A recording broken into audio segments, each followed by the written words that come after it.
कल्याण ने जब मंदिर देखा तो अपना संयम खो दिया। वो मंदिर की ओर तेजी से आगे बढ़ा और उसने मंदिर को तबाह कर दिया।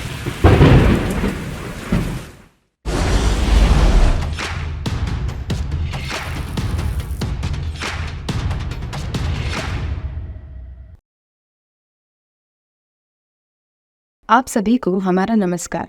भारता टेल्स के चैनल पर आपका बहुत बहुत स्वागत। कृपया चैनल को सब्सक्राइब कीजिए और बेल आइकन दबा दीजिए ताकि हमारे आगे की रोचक और अद्भुत कहानियों की जानकारी आपको सबसे पहले मिले। तो चलिए आज सुनते हैं कहानी बल्लाळेश्वर गणेश की। एक समय की बात है, महाराष्ट्र के पाली गांव में कल्याण नाम का एक व्यापारी रहता था। वो गांव में उदारता के लिए मशहूर था। उसकी पत्नी का नाम इंदुमती था। दोनों को एक बेटा था जिसका नाम बल्लाळ था। बल्लाळ को देवी देवताओं के प्रति काफ़ी प्रेम था और वो उसके इष्ट देवता गणेश के लिए मंदिर बनाने और पूजा करने में लगा रहता था। वो और उसके दोस्त इस खेल को नियमित रूप से खेलते थे। एक दिन बल्लाळ और उसके दोस्त गांव से दूर निकलकर नज़दीक के जंगल में चले गए और वहाँ भगवान गणेश के लिए मंदिर बनाने का खेल खेलने लगे। बल्लाळ ने एक बड़े पत्थर को मंदिर में गणेश के रूप में स्थापित किया। उसने भगवान गणेश को जंगल के फूल, दुर्वा और जंगल की पत्तियों से पूजा चढ़ाई। दूसरे बच्चे भी भगवान के प्रति भक्ति दिखाना चाहते थे। उन्होंने गणेश की आरती और गीत गाने, मंत्र जाप आदि कई भक्ति क्रियाएं शुरू की। वे इस खेल में इतने मग्न हो गए थे कि समय का अनुभव ही नहीं हुआ।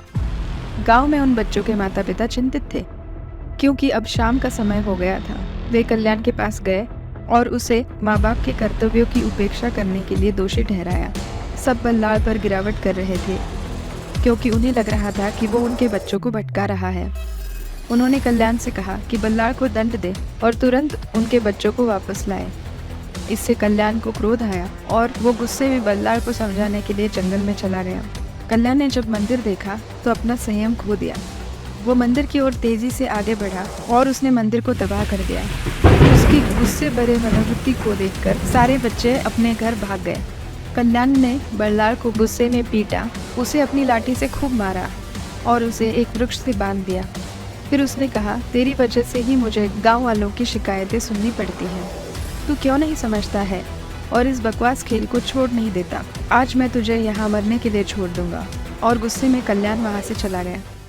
इससे बल्लाळ को बहुत रोना आया। शारीरिक दर्द से ज्यादा उसे अपने पिता ने इष्ट देवता के साथ जो व्यवहार किया था उसके लिए गुस्सा आया था।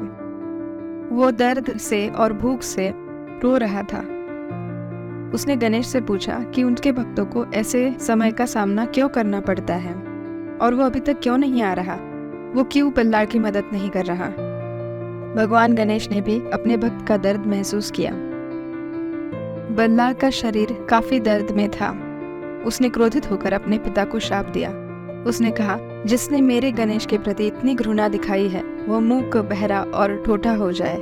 उसे भयानक बीमारियां लगेंगी और उसे अपने अपराधों के पश्चात जीवन भर दर्द में जीना पड़ेगा।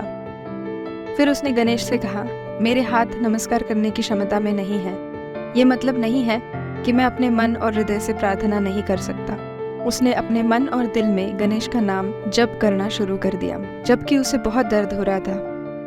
बल्लाळ की स्थिति ने भगवान गणेश को भावविह्वल कर दिया और वो उसके सामने एक ब्राह्मण के रूप में प्रकट हो गए। ब्राह्मण की एक नज़र से ही बल्लाळ की स्थिति में सुधार आया। ब्राह्मण के स्पर्श से उसकी चोटें ठीक हो गई। बल्लाळ जब होश में आया, उसने देखा कि उसकी चोटें ठीक हो गई है तो उसे समझ आया कि वो ब्राह्मण कोई और नहीं, बल्लाळ की इष्ट देवता खुद भगवान गणेश ही थे। उसकी आंखों में आंसू भर आए और उसने ब्राह्मण के पैरों को छुआ। भगवान गणेश ने उसे आशीर्वाद दिया और कहा कि उसके द्वारा कल्याण को दिया गया श्राप जल्द ही प्रकट होगा। उसने बल्लाळ से कहा कि उसे एक वरदान मिलेगा, वो कुछ भी मांग सकता है। इसे सुनकर बल्लाळ बहुत प्रसन्न हुआ। उसने गणेश से कहा कि वो उसी स्थान पर रहकर हर व्यक्ति को आशीर्वाद देते रहे जो गणेश के मंदिर में प्रवेश करेगा। भगवान गणेश इस सामाजिक कल्याण के सपने को सुनकर खुश हुए और उन्होंने तथास्तु कहा। उन्होंने कहा, मेरे अंश का एक टुकड़ा हमेशा इस मंदिर में बसा रहेगा और मैं उस हर व्यक्ति को आशीर्वाद दूंगा जो मुझे देखने के लिए यहाँ आएगा। फिर गणेश ने कहा कि मेरे भक्त मेरे नाम से पहले तुम्हारे नाम को ले, ये मेरी मर्जी है। इसीलिए मेरे इस रूप का नाम बल्लाळेश्वर के नाम से जाना जाएगा। इसके बाद से उस मंदिर की पूजा आज भी भक्तों द्वारा की जाती है। बल्लाळेश्वर मंदिर महाराष्ट्र के पाली गांव में अभी भी खड़ा है। तो ऐसी थी कहानी बल्लाळेश्वर गणेश की।